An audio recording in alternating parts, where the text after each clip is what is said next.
In this ViewSonic training video, we are going to look at signing into the My Digital Whiteboard on your panel.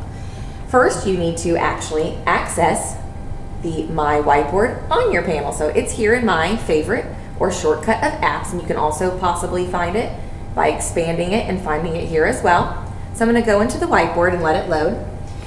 If for any reason this sign-in screen does not automatically appear down here at the bottom that I'm circling, then you may need to tap down here at the bottom.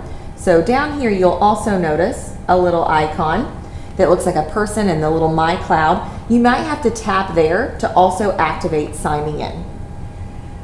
And it takes a second. Yes, you can use the My Companion app, which is what that QR code is for ease of access, and that can be found in a different training video. Or if you're right here directly on the panel, you can also just sign in with Google with our single sign-on here. So I've circled that G there. If you touch there, it should allow you to sign in. So I'm going to tap there.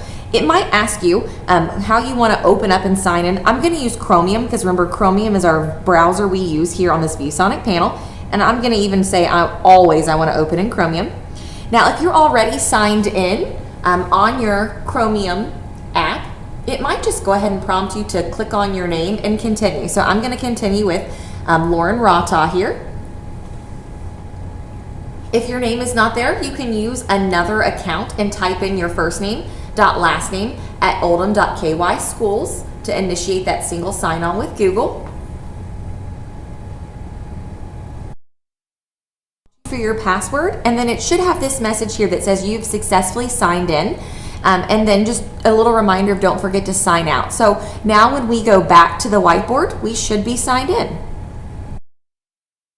Back in the My Digital Whiteboard on the panel, and I know I'm signed in because I now see my icon down here in the bottom right corner that I circled there, my face from my account. So this has been a quick video of how to sign in physically using Google on the My Digital Whiteboard app.